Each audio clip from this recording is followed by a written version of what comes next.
हम सब लोगों को संगठित होकर एक प्लान बनाने की आवश्यकता है। एक अच्छी बात है कि पढ़े लिखे लोग बाबा साहब अम्बेडकर जी को नहीं भूलते हैं। बाबा साहब अम्बेडकर जी के कारण ही हमें ये मौका मिला है, ये पद मिला है।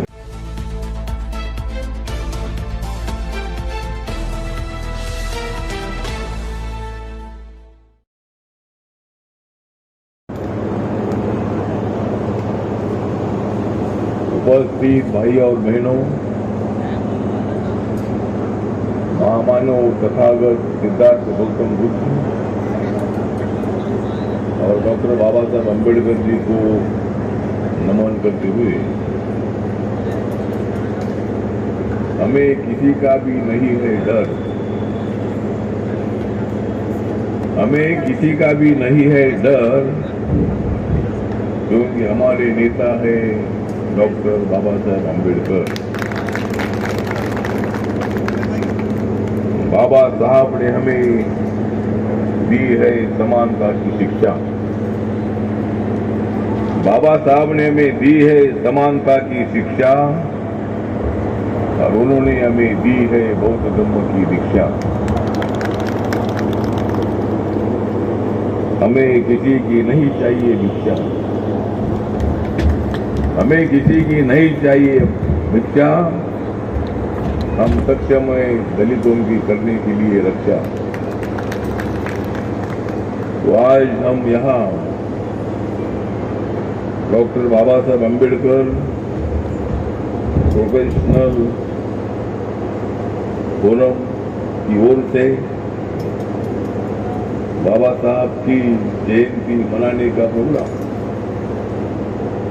एक ऐतिहासिक जगह पर अम्बेडकर भवन पर रखा है। और इस अम्बेडकर भवन पर जब बाबा साहब अम्बेडकर जी दिल्ली में रहते थे, जब वो लॉ मिनिस्टर थे, लेबर मिनिस्टर थे और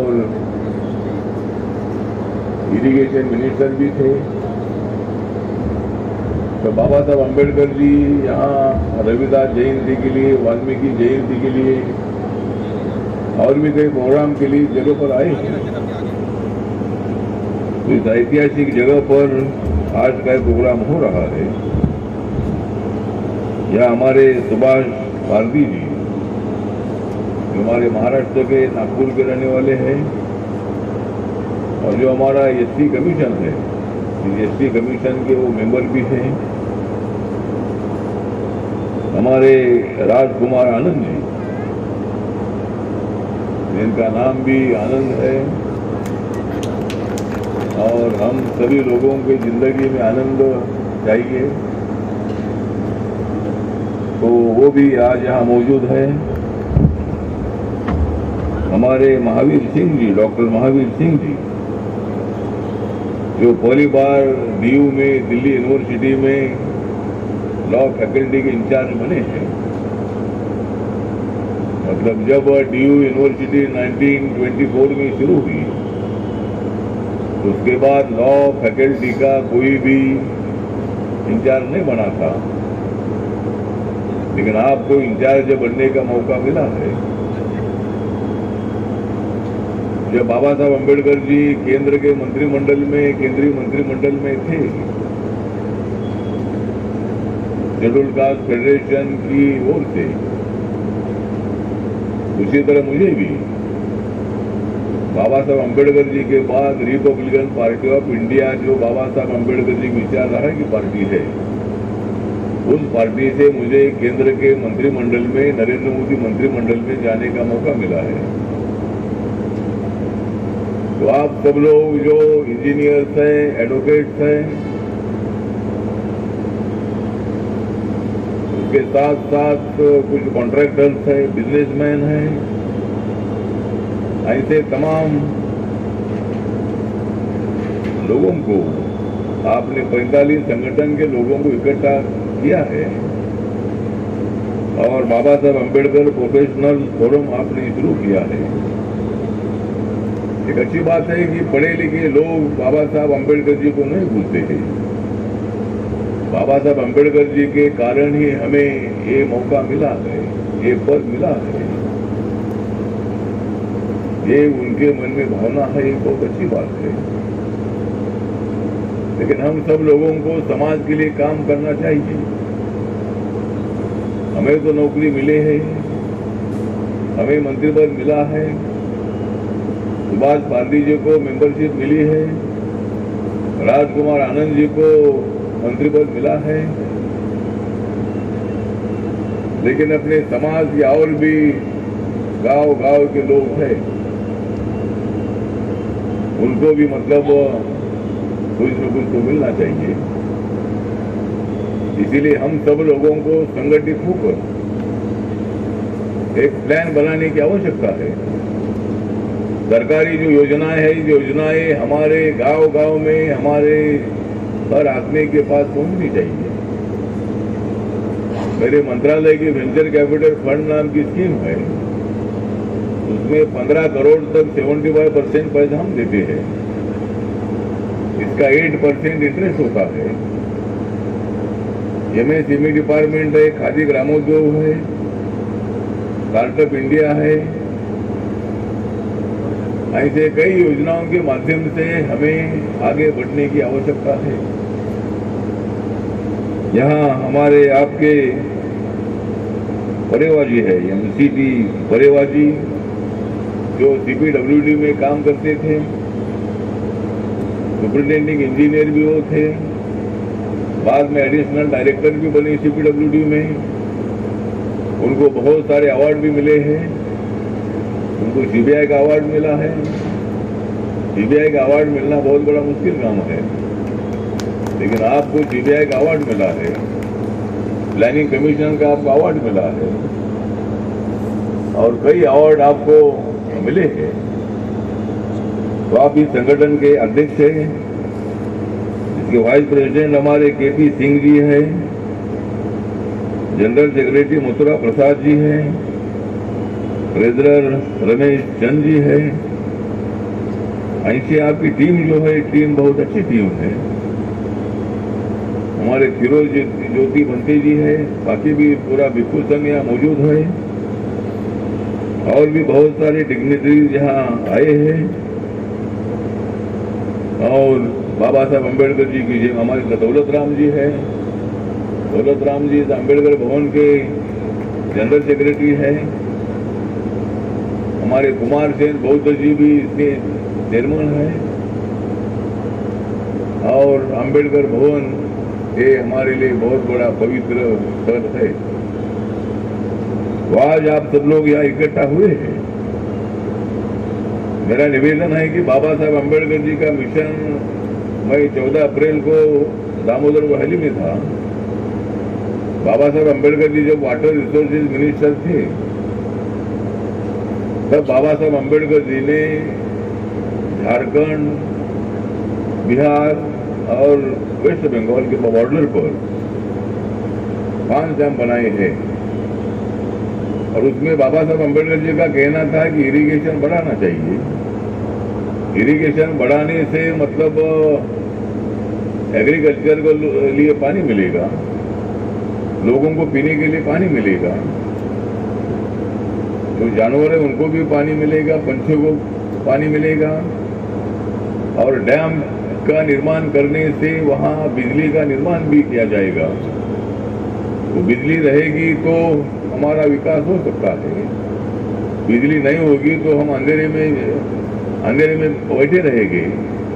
ना हमारा लाउडस्पीकर चलेगा, ना लाउडस्पीकर चलेगा तो हमारा भाषण नहीं होगा, हमारा भाषण नहीं होगा तो राशन नहीं मिलेगा। तो मतलब ये बिजली की बहुत बड़ी आवश्यकता है। बिजली के बिना हम कुछ नहीं कर सकते हैं। फैक्ट्री चलाने के लिए बिजली चाहिए, पंखा चलाने के लिए बिजली चाहिए, AC चलाने के लिए बिजली चाहिए, गाड़ी चलाने के लिए भी बिजली की आवश्यकता नहीं, लेकिन गाड़ी चलाने के लिए भी पेट्रोल की आवश्यकता है, डीजल की आवश्यकता है, गैस की आवश्यकता है। उसी तरह मतलब यहाँ बिजली की बहुत बड़ी आवश्यकता है। तो मैं 2 साल पहले मैं वहाँ मैथन डैम है, वहाँ मैं गया था। झारखंड में धनबाद जिला है। तो वहाँ मैंने मांग किया था कि वहाँ बाबा साहब अम्बेडकर जी का स्टैचू होना चाहिए। तो दामोदर वैली कारपोरेशन ने बाबा साहब अम्बेडकर जी का स्टैचू को बनाया और अभी जो 14 अप्रैल था, 14 अप्रैल को उन्होंने मुझे वहाँ पर बुलाया और मेरे हाथों से बाबा साहब अम्बेडकर जी के स्टैचू का इनॉग्रेशन वहाँ पे किया। तो मैंने बोला था कि भाई बाबा साहब अम्बेडकर जी के कारण ये डैम बने हैं। बाबा साहब अम्बेडकर जी दलितों के मुक्ति के सर सेनानी तो थे ही थे, लेकिन बाबा साहब अम्बेडकर देश का सोचते थे। बाबा साहब ने संविधान लिखा खाली दलितों के लिए संविधान नहीं लिखा है। बाबा साहब अम्बेडकर जी ने ड्राफ्टिंग कमेटी के चेयरमैन के नाते 26 अलीपुर रोड पर बैठकर रात रात जाकर बाबा साहब ने संविधान का ड्राफ्ट बनाया है और वो ड्राफ्ट जो है, वो संविधान जो है, ये 26 नवंबर 1949 को बाबा साहब अम्बेडकर जी ने डॉक्टर राजेंद्र प्रसाद जी, पंडित जवाहरलाल नेहरू जी इनको जब सौंप दिया तब उनके मुंह से उद्गार निकले थे कि बाबा साहब अम्बेडकर जी आप ही संविधान के सही आर्किटेक्ट है, आप शिल्पकार है। इसलिए बाबा साहब अम्बेडकर जी ने बहुत बड़ा काम किया है, देश को जोड़ने का काम किया है। बहुत सारे लोगों को आश्चर्य लगता है कि इस देश में इतनी जातियां है, इतने धर्म है, यहाँ झगड़े भी होते रहते हैं, लेकिन ये देश एक कैसा है। तो हमारा देश इसलिए एक है, इस देश का संविधान लिखने वाले का नाम है डॉक्टर बाबा साहब अम्बेडकर। बाबा साहब अम्बेडकर जी ने इस देश का संविधान लिखा है और यहाँ अपने देश को टूटने की बिल्कुल डर नहीं है। देश कभी टूट नहीं सकता है। देश को अगर कोई तोड़ने की कोशिश करेंगे तो उनको जोड़ने का काम हम लोग कर सकते हैं और इसीलिए देश को इसी तरह मतलब टूटने का बिल्कुल धोखा नहीं है। अपना देश एक है, तो इसीलिए बाबा साहब अम्बेडकर जी ने एक बहुत बड़ा काम किया है। तो मेरा निवेदन आप लोगों को है कि हम आर्थिक उन्नति के लिए काम करना है। सामाजिक न्याय तो हमें चाहिए ही चाहिए, लेकिन सामाजिक न्याय के साथ साथ आर्थिक न्याय चाहिए, एजुकेशनल जस्टिस चाहिए, सभी न्याय अपने को चाहिए। तो अभी सरकार के तरफ से सब काम होगा ऐसा नहीं है, सरकार तो अपना काम करती रहेगी, लेकिन हम लोगों की भी जिम्मेदारी है। और मेरा निवेदन ये है कि परेवा जी को मेरा कहना है कि आप एक ऐसा काम करिए, एक डिपार्टमेंटल स्टोर बनाने की एक स्कीम बनाइए। दिल्ली में, मुंबई में, लखनऊ में जगह जगह पर डिपार्टमेंटल स्टोर हम बनाएंगे। 4-5 माले की बिल्डिंग हम बनाएंगे और वहाँ मतलब जो माल लगता है तो सब माल जो लगता है उसके लिए हम ही हमारी फैक्ट्री पर बनाएगी। उस फैक्ट्री का माल मतलब उस डिपार्टमेंटल स्टोर में जाएगा और उससे मतलब हमारा ये आदमी करोड़पति बन सकता है, हमारे लोगों को एम्प्लॉयमेंट मिल सकता है। इसी तरह हम लोगों ने कोशिश करने की आवश्यकता है। इसका एक आधा प्लान आप बनाइए और पूरे देश भर में अगर हजारों डिपार्टमेंटल स्टोर खड़े हो गए तो लाखों लोगों को उसमें नौकरी भी मिल जाएगी और अपने बिजनेस भी मतलब अपने चलते रहेंगे। इसी तरह का कोई प्लान अपने को बनाने की आवश्यकता है। आज हमारे लोग कुछ फैक्ट्री डालते हैं, लेकिन वो सीख फैक्ट्री में वो फैक्ट्री जाती है, इसीलिए मतलब हम ही इसी तरह का उनको मार्केट देते ताकि उनका बिजनेस भी चले। तो ऐसा कोई प्लान हमें बनाने की आवश्यकता है। तो इसीलिए आपका जो संगठन है, इंडिविजुअल का तो संगठन है, बाबा साहब अम्बेडकर जी के आशीर्वाद से आप लोगों को अच्छा मौका मिला है और आप लोगों ने शिक्षा प्राप्त की है। तो इसी तरह ऐसा कोई प्लान आप करें। सरकार की तरफ से जो भी आप मदद चाहिए वो मदद हम करते रहेंगे।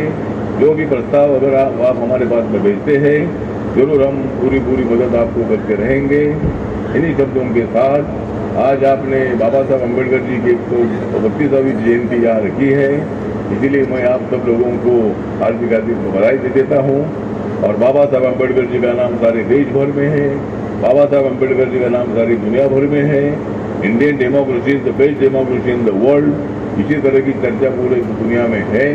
और बाबा साहब के स्टैचू इंडिया में तो वही है, लेकिन बाबा साहब अम्बेडकर जी के स्टैचू अमेरिका में है, लंदन में है, जापान में है, जगह जगह पर बाबा साहब अम्बेडकर जी के स्टैचू है। तो इसी तरह बाबा साहब अम्बेडकर जी की चर्चा बहुत सारे दुनिया भर में होती रहती है हिंदुस्तान में। इसीलिए बाबा साहब का महत्व बहुत ही बड़ा है। बाबा साहब अम्बेडकर बहुत बड़े इंटेलेक्चुअल थे, बहुत बड़े सोशल वर्कर थे, बहुत बड़े मतलब हिस्टोरिक विचार करने वाले थे, और बाबा साहब अम्बेडकर जी ने देश के लिए बहुत बड़ा काम किया है। इसीलिए मैं उनको नमन करता हूँ, प्रणाम करता हूँ, और बाबा साहब अम्बेडकर जी का विचार और भी पनपता रहेगा। बाबा साहब अम्बेडकर जी का नाम और भी ज़्यादा लोगों के मन में उनकी चर्चा होती रहेगी, ऐसा विश्वास व्यक्त करते हुए मैं मेरे 2 शब्द खत्म करता हूँ। नमो बुद्धाय, जय भीम, जय भारत, जय दिल्ली।